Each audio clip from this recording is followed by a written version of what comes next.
Et bonjour à tous, j'espère que vous allez bien. On se retrouve pour une petite vidéo donc sur comment faire germer de la patate douce.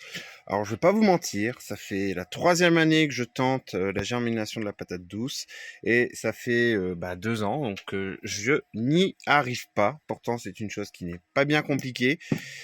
Je n'y arrive pas. Donc je ne lâche rien, je continue, je vais bien y arriver à un moment donné.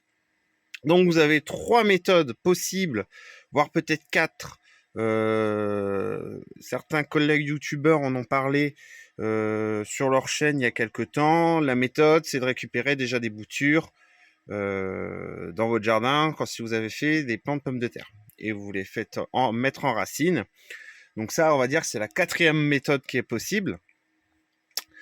Moi, je vais vous en montrer 2 sur les 3 méthodes, tout simplement parce que je ne vais pas avoir la place cette année de pouvoir faire les 3 méthodes, parce que moi je travaille sur nappe chauffante comme vous pouvez voir et la nappe est déjà bien remplie, donc je suis obligé de jouer de jongler pour le moment avec la place.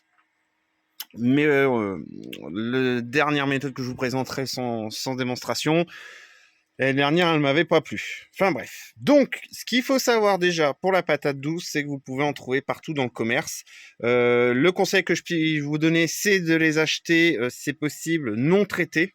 C'est-à-dire que sur la patate en général, que ce soit de la patate douce ou de la patate classique, il peut y avoir des produits anti-germinatifs. Alors c'est compliqué cette année, j'ai galéré à en trouver. Du coup, j'en ai pris des classiques, je les ai bien lavés et on verra ce que ça donne. C'est le petit conseil que je peux vous donner. Donc, vous pouvez en trouver partout dans les commerces. Bon, moi, j'ai galéré par chez moi en ce moment. Pourquoi, je sais pas. Peut-être que tout le monde s'est mis à la patate douce. Alors, ce qu'il faut savoir ensuite, c'est déjà, vous n'avez pas de sens particulier pour votre patate quand vous allez la mettre en pot, etc. Ce qu'il faut savoir, pour qu'elle germe, il y a seulement 2 bonnes conditions. Une bonne température, entre 20 et 25 degrés. Et aussi une bonne luminosité. Alors pourquoi on commence les boutures aussitôt dans l'année? Parce que ça peut mettre du temps à germer. C'est pour ça que là on est le 16 aujourd'hui, donc la vidéo sortira aujourd'hui de toute façon. On est le 16, je les attaque maintenant. D'habitude je les fais plus vers 20 janvier. Alors les 2 ans que j'ai fait la tentative, j'avais des mini boutures et après ça stagne, ça bloque, je sais pas pourquoi. Donc c'est pour ça que je ne lâche rien. La première méthode, toute simple. Vous prenez un récipient, vous ajoutez de l'eau et vous mettez la patate. Alors, il y en a qui vont mettre des cure-dents. Alors, je suis l'avis d'une personne avec qui j'ai discuté un petit peu, elle va se reconnaître, je pense. Elle ne met pas de cure-dents parce que elle pense que ça blesse la pomme de terre du fait que quand vous mettez les cure-dents, vous êtes obligé de les mettre dedans, donc c'est vrai. Donc, je vais tenter sans les cure-dents. Maintenant, si vous voulez mettre des cure-dents pour la tenir comme il faut, il n'y a pas de souci. Donc voilà. Donc je vais peut-être même rajouter un petit peu d'eau, vous voyez. Alors, on va rajouter un petit peu d'eau. Voilà. Et je vais mettre ça, si ça passe, avec mes semis de géranium, que j'ai pas encore sorti la vidéo. Et je la mets dans un aquarium. Donc j'ai ma nappe, et l'aquarium, je mets le couvercle dessus. Ça fait vraiment un petit compartiment, ça garde un peu la chaleur, vous pouvez voir, et bon, j'ouvre tous les jours après. Énormément de condensation, c'est que ça se fait bien. Autre méthode possible, tout aussi simple. Vous remplissez un pot de terreau et vous venez. Alors, pour ça que je vous disais, il n'y a pas de sens pour la pomme de terre. Vous venez planter votre patate. Voilà.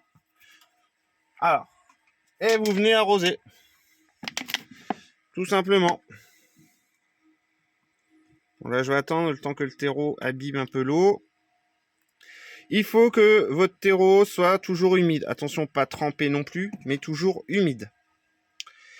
Et la dernière méthode, celle que je ne ferai pas du coup cette année, c'est vous devez couper votre patate en 2. Voilà.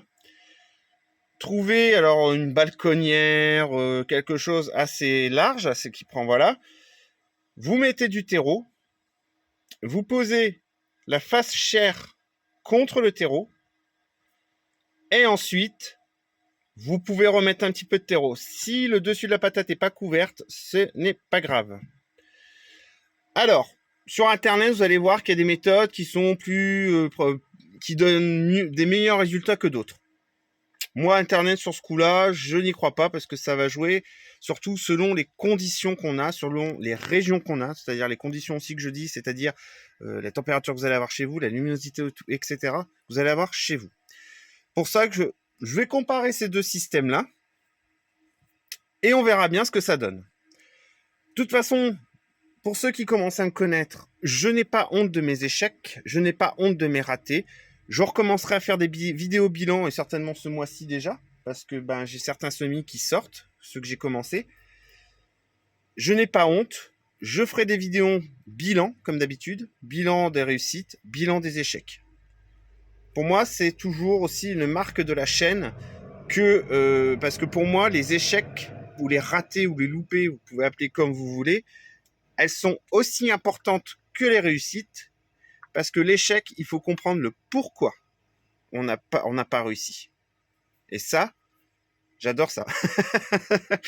Bon, là, on verra. Par contre, si ça marche pas cette année, je laisserai peut-être tomber quand même. Je vous le cache pas, je laisserai peut-être tomber. Et donc ensuite, le pot, une fois que voilà, il est bien imbibé, je vais venir juste le poser sur ma nappe.